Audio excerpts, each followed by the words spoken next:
poder estar reunido. Que bom que a gente não é limitado e confinado ao templo e ter que estar no templo.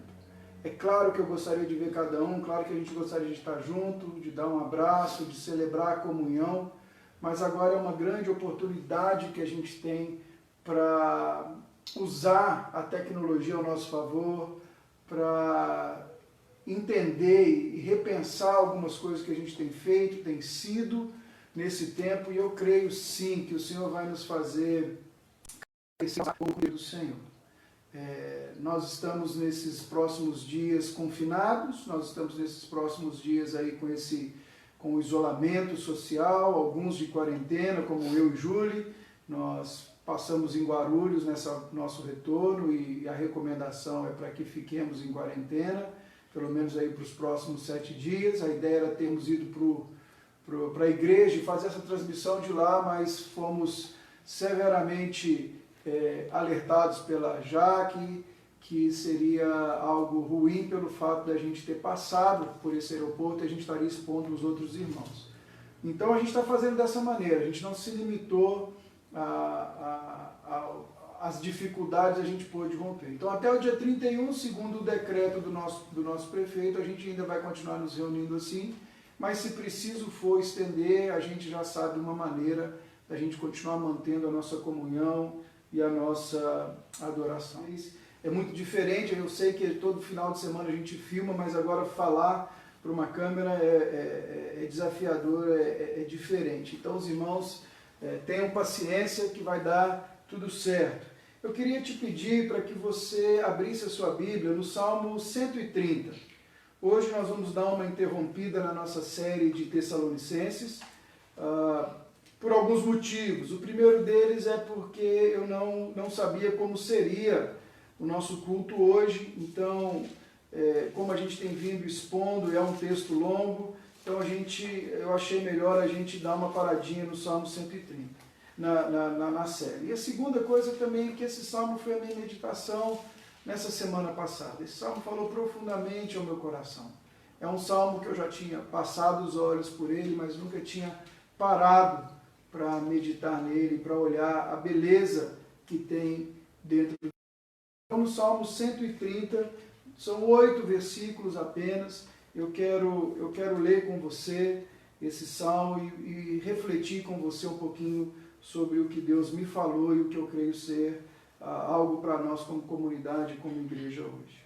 Salmo 130, versículo 1, eu leio na revista e atualizada. Diz assim: das profundezas clamam a ti, Senhor.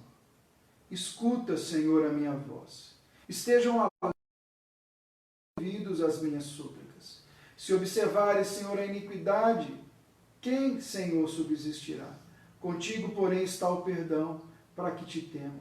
Aguardo o Senhor, a minha alma o aguarda. Eu espero na sua palavra. A minha alma anseia pelo Senhor, mais do que os guardas pelo romper da manhã. Mais do que os guardas pelo romper da manhã. Espere, Israel, no Senhor, pois no Senhor há misericórdia. Nele, copiosa redenção. É Ele quem redime a Israel de todas as suas iniquidades. Versículos 5 e 6 de novo. Aguardo o Senhor. A minha alma o aguarda. Eu espero na sua palavra. A minha alma anseia pelo Senhor, mais do que os guardas pelo romper da manhã. Mais do que os guardas pelo romper da manhã. Esse salmo é um salmo de lamento, é um salmo de romagem, é um salmo de peregrinação. Quando o povo ia celebrar as festas, para celebrar a Páscoa, para comer a Páscoa, para ficar para a festa dos tabernáculos, o povo então subia para Jerusalém recitando esses salmos. Esse grupo de salmos, são 15 salmos, eles começam no Salmo 120 e vão até o Salmo 135. Então, enquanto o povo subia para esse momento, eles iam cantando e eles iam falando essas palavras, e essas palavras tinham um significado profundo para aquele povo, e era um significado real, porque provavelmente esse salmo é um salmo escrito depois do exílio. É um salmo escrito depois de eles terem vivido uma realidade traumática, assim como nós temos enfrentado nos dias de hoje. Eu estava lá na casa do meu amigo, lá em São Luís do Maranhão, essa semana, e um dos dias o Facebook me lembrou onde eu estava há 10 anos atrás. Há 10 anos atrás, em março de 2010, eu estava no Haiti. Os irmãos se lembram que no final de janeiro de 2010, o Haiti sofreu com um terremoto avassalador. Em alguns segundos, o país inteiro veio abaixo, alguns minutos. E eu fui para lá e eu estive lá com uma equipe. E é interessante porque eu cheguei lá, eu vi a desolação, eu vi toda essa falta de esperança, eu vi todo esse temor, todo esse medo que a gente tem visto e a gente tem enfrentado nos dias de hoje, mas tinha uma certeza, daqui a 30 dias eu estava em casa. 30 dias depois eu peguei o avião, foi uma das sensações mais difíceis do meu coração, porque eu sabia que eu estava vindo para uma situação tranquila, eu sabia que eu teria o que comer no outro dia, eu sabia que eu teria água potável, eu sabia que eu teria um banheiro para usar, uma cama para dormir, mas aquela nação ficaria, aqueles que eu fiz amizade, meus irmãos que eu fiz ali ficariam no sofrimento, ficariam instáveis, ficariam sem ter o básico às vezes para viver, com as prateleiras vazias, igual itens básicos como papel higiênico ou como um pacote de macarrão. E é interessante que a gente assistiu, como brasileiro, a gente tem assistido tragédias como essa no mundo. Na minha geração, e eu creio que na geração depois da guerra, ninguém viveu uma situação como essa que nós estamos vivendo. É a primeira vez que nós estamos contingenciados, nós estamos em uma situação onde não podemos, ou somos recomendados, ou não podemos sair de casa, uma situação onde a gente não sabe o que vai acontecer amanhã, uma situação onde a gente não sabe como que vai ficar o nosso emprego, como vão ficar nossas reuniões, uma situação que a gente não sabe quando que eu vou poder ir na casa da vovó e na casa do vovô para vê-los, uma situação que a gente não sabe de incerteza, não sabe como vai ser. Tenho conversado com tanta gente que tem estado à sombra de toda esse momento emocional. Há uma coisa que nós não temos nos perguntado, e talvez a gente ainda não pesou, qual é o estado emocional que a gente vai sair quando tudo isso terminar? Como que a gente vai estar? Como que vai estar a nossa fé? Como que vão estar as nossas certezas? Como que vão estar as nossas esperanças? Como que vão estar os nossos sonhos, os nossos anseios? Isso é muito mais importante de como vão estar nossas finanças ou como vai estar a nossa reunião, porque a gente começa de novo finanças e a gente agrupa de novo gente em torno das nossas reuniões. Mas e nós, como a gente vai estar? O que esse momento de medo, de incerteza, o que estar submetido a tanta informação está fazendo com a gente? Nós estamos submetidos a muita informação boa, mas nós também, irmãos, estamos submetidos a muita informação ruim, a muita informação inútil.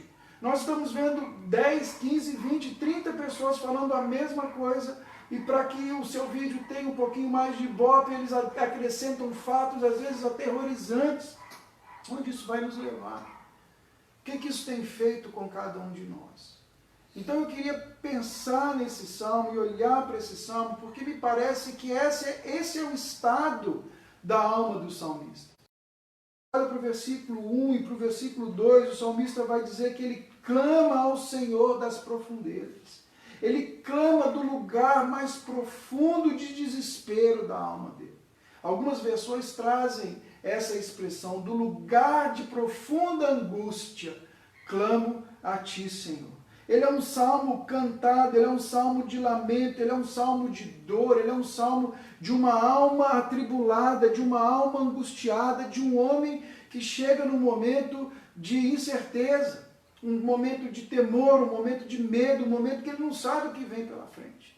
E ele fala, Senhor, eu clamo das profundezas, eu clamo do mais profundo, eu clamo, Senhor, daquele lugar onde está tudo comprometido em mim, eu estou profundamente angustiado, a minha alma está abatida, as minhas esperanças, Senhor, estão comprometidas, e Senhor, eu clamo ao Senhor desse lugar, eu oro ao Senhor desse lugar, escuta a minha oração, Senhor. Irmãos, eu não sei quanto a você, mas talvez este seja o retrato de muita gente hoje. Muitos de nós hoje estão olhando para o lado e tudo aquilo que nos promovia segurança ruiu.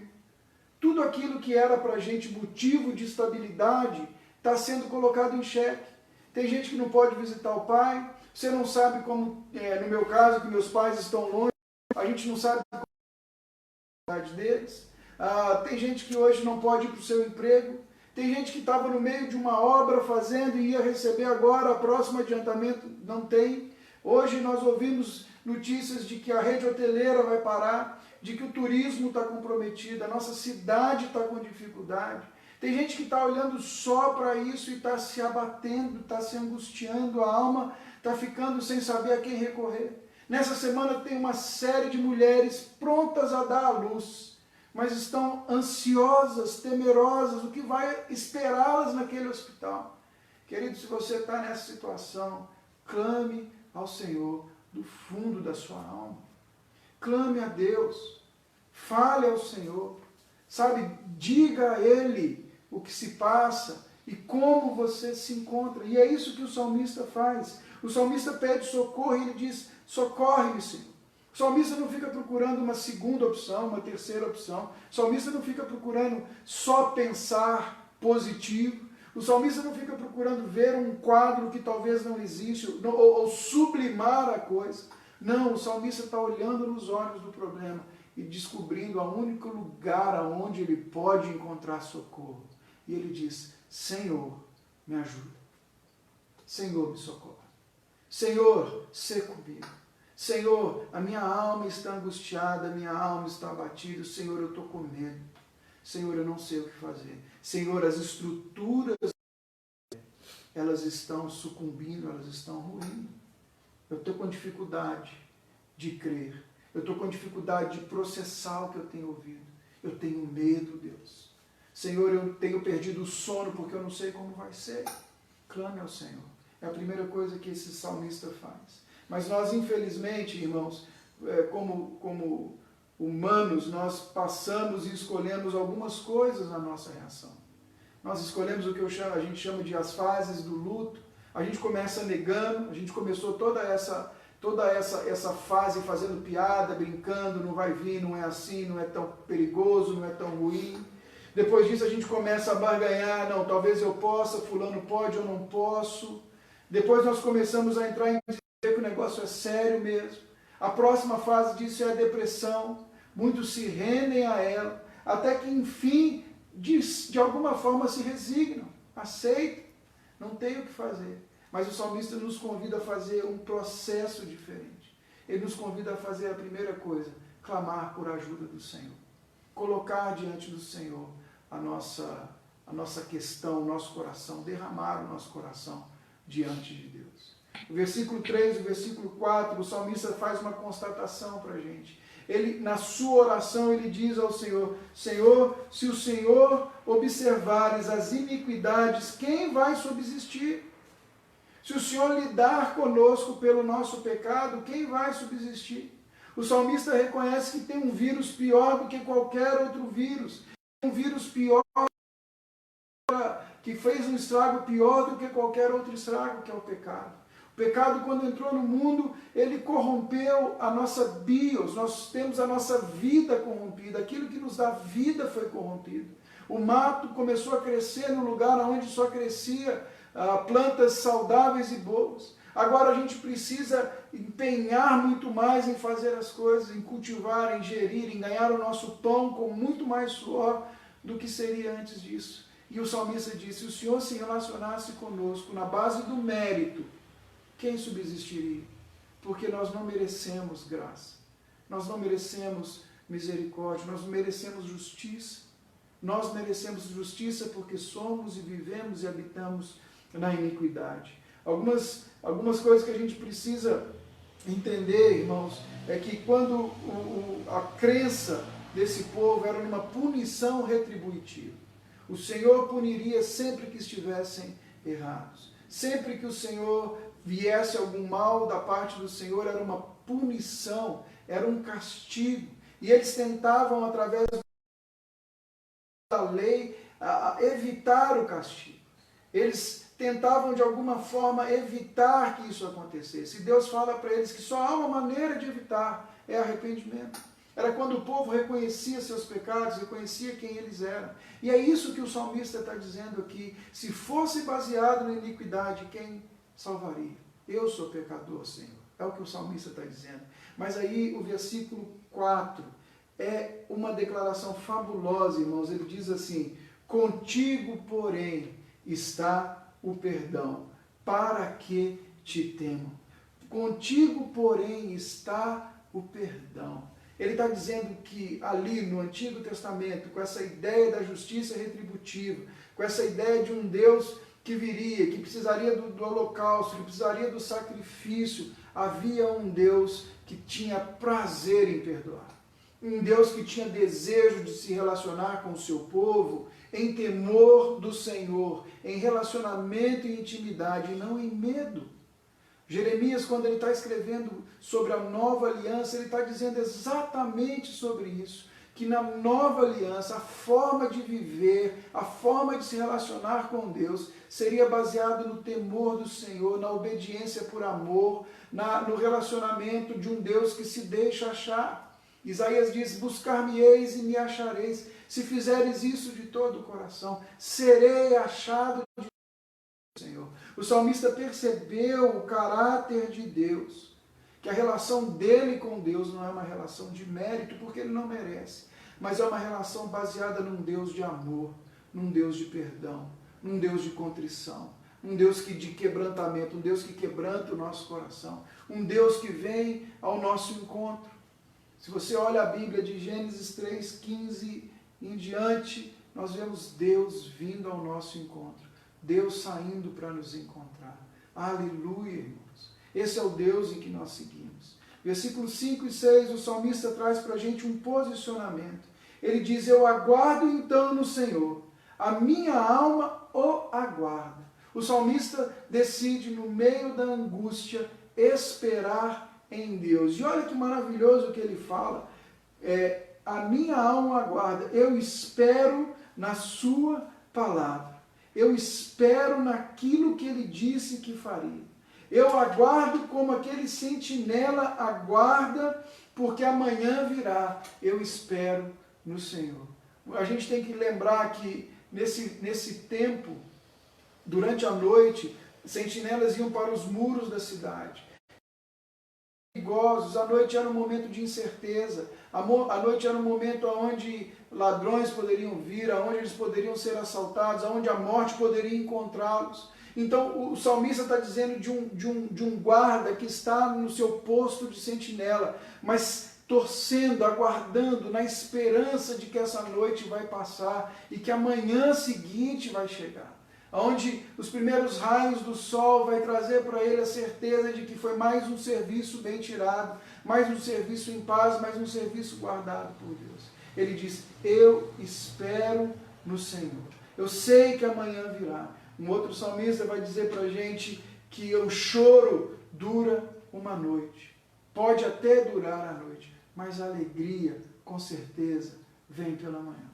A alegria vem pela manhã. Essa é a postura do coração do salmista. Eu espero. Eu inclino meu coração a esperar nele. Entre esperar nas notícias ou esperar no Senhor, eu espero no Senhor. Entre esperar só numa forma humana de tratamento, eu espero no Senhor. Eu faço o que está ao meu alcance, eu me guardo, eu me protejo, mas eu espero no Senhor. Eu deposito a minha confiança no Deus de Israel. Eu espero nele. E ele fala algo muito fabuloso, ele diz assim: eu espero na sua palavra. Olha que fórmula fantástica, irmãos. A palavra de Deus, ela não falha. A palavra de Deus não passa. Nós resolvemos em casa ler o Novo Testamento nessa quarentena. Nós resolvemos no dia sentar ler nós já lemos Mateus ontem. Ontem nós sentamos e lemos todo o livro de Mateus. E enquanto a gente foi fazendo a leitura, algo me chamou muito a atenção. Mateus usa a expressão para que se cumprisse a palavra do Senhor. Para que se cumprisse a palavra do Senhor. Para que se cumprisse a palavra que o Senhor falou por Jeremias. Para que se cumprisse a palavra que o Senhor falou por Isaías. para que se cumprisse aquilo que Deus disse. Irmãos, a palavra do Senhor não falha. Tudo se cumpriu. Nada deixou de se cumprir. Tudo, exatamente tudo, foi cumprido exatamente como Deus falou que ia fazer. E o mais maravilhoso no meio dessa leitura, no tempo da leitura, a gente foi passando pelo livro de Mateus e a gente foi chegando no final do livro, a gente começou a ler com os olhos marejados de água quando ele ressuscitou. Ele morreu, mas ele ressuscitou. E a palavra ali em Mateus, os últimos versículos de Mateus, diz que ele deu autoridade para mim e para você, para que a gente continuasse a obra que era dele, mas ele disse assim: eu estarei com vocês todos os dias, até quando o século se consumar. Ou até você vir até mim, ou até eu ir até você, eu estarei com você. Irmãos, que reconfortante esperar na palavra. Ele disse que ia preparar morada para a gente, que ele voltaria para nós. Irmãos, ele disse que não nos deixaria órfãos. Nós estaremos sempre com ele. Ele falou lá em Tessalonicenses, vocês ouviram isso domingo passado, 1 Tessalonicenses 4,17. Estaremos sempre com ele, reinaremos com ele por toda a eternidade. 1 Pedro diz que nós somos regenerados para uma viva esperança. A palavra de Deus não falha. Coloque a tua esperança na palavra do Senhor. Romanos, o apóstolo escrevendo em Romanos capítulo 5, ele diz: gloriem-se em momentos de tribulação, porque a tribulação gera em nós perseverança. E enquanto perseveramos na tribulação, nós vamos tendo experiência, nós vamos experimentando Deus, a nossa fé vai sendo fortalecida, fortificada, a nossa fé vai experimentando coisas novas, a nossa fé vai sendo chacoalhada, e essa experiência produz em nós plena esperança. E a esperança não confunde, porque ela é gerada por Deus em nossos corações. Coloque a sua esperança no Senhor. Esperança naquilo que ele disse na sua palavra. Aproveite o tempo que você tem, saia das redes e vá lançar as redes na palavra de Deus. Vá se alimentar do que a palavra tem dito. Vá se alimentar daquilo que o Senhor tem falado. É um grande momento para você pegar a sua Bíblia e fazer uma imersão nas palavras do Senhor. Ao ler e ao orar, deixe o Senhor tornar essas palavras vivas no seu coração. Queridos, leia os evangelhos, veja o que o Senhor está dizendo para nós. Ele disse que iria, que voltaria, que cuidaria de cada um de nós. Ele disse que nos tempos ruins que virão pela frente, Ele não nos pouparia do tempo ruim, passaríamos por ele, mas Ele estaria conosco todos os dias, até a consumação dos séculos. Olha que maravilha! É Ele, é o Senhor que te redime. O salmista garante isso. E para mim, e chegando ao final do Salmo, ele vai dizer: espere Israel no Senhor, espere Gustavo no Senhor, espere Juliana no Senhor, espere Adonias no Senhor, Cassandro, Cris, espere Marli no Senhor, espere Luiz no Senhor, espere Israel no Senhor, pois no Senhor há misericórdia. É Ele quem redime Israel de todas as suas iniquidades. Provavelmente, o que esse salmista tinha em mente era que eles chegariam agora em Jerusalém e ofereceriam o sacrifício que eles deveriam oferecer na Páscoa para a remissão dos pecados daquele período de tempo. Mas eu e você sabemos que esse salmista aponta para o dia que o Cordeiro de Deus, que tira o pecado do mundo, ofereceria de uma vez por todas o sacrifício por mim e por você. O dia que o Cordeiro de Deus, que tira o pecado do mundo, subiria naquela cruz, seria levantado naquela cruz, naquele Gólgota, e ali remiria ou nos redimiria de todo o pecado. O dia que o Cordeiro de Deus cravaria por definitivo toda a lista de pecado, de culpa, de acusação que era contra eu e você na cruz do Calvário, e nos limparia e nos purificaria. O dia que o Cordeiro de Deus diria: não te chamo de servo, te chamo de amigo. O dia que Ele nos faria filhos de Deus, o dia que ele seria o primogênito entre tantos irmãos, ressuscitaria e nos garantiria que eu e você receberíamos essa graça, essa dádiva, porque ele não só morreu, mas ele viveu de forma perfeita por nós. Irmãos, coloque a tua esperança naquele que te redime. Cristo Jesus nos redime. Cristo Jesus, ele pode nos dar esperança. Talvez você está nos assistindo hoje, você ainda não reconheceu Cristo Jesus como seu Senhor e Salvador. Talvez você não colocou ainda definitivamente a tua esperança, a esperança do teu coração em Cristo Jesus. Nessa noite eu quero te convidar, aí onde você está, a declarar ou a colocar a sua esperança no Senhor. A orar e dizer, escuta a minha alma, Senhor, porque ela está aflita. Venha ao meu encontro, Deus de Israel. Deus e Pai de Jesus Cristo, eu quero ter uma relação verdadeira e real contigo. Eu quero experimentar o Senhor, eu quero ter a minha vida redimida por quem o Senhor é. O salmista nos convida a tudo isso. E eu queria deixar para a gente pelo menos 4 certezas ou quatro aplicações que a gente pode ter hoje. Primeira delas, o Senhor está conduzindo a história. Deus não perdeu a soberania. Deus não está sentado no trono sem saber o que fazer e como as coisas vão vir. Deus está no controle de todas as coisas.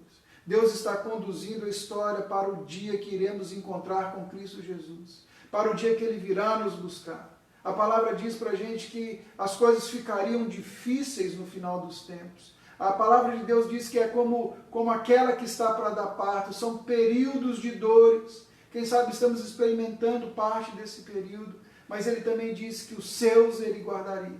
Os seus ninguém tiraria da sua mão. Então Deus conduz a história. E se você é do povo de Deus, se você é do rebanho do Senhor, fique tranquilo que Ele tem guardado e tem conduzido você. A primeira aplicação que eu quero dar também para você é que se você está angustiado, se você está abatido, se você está com medo, clame ao Senhor.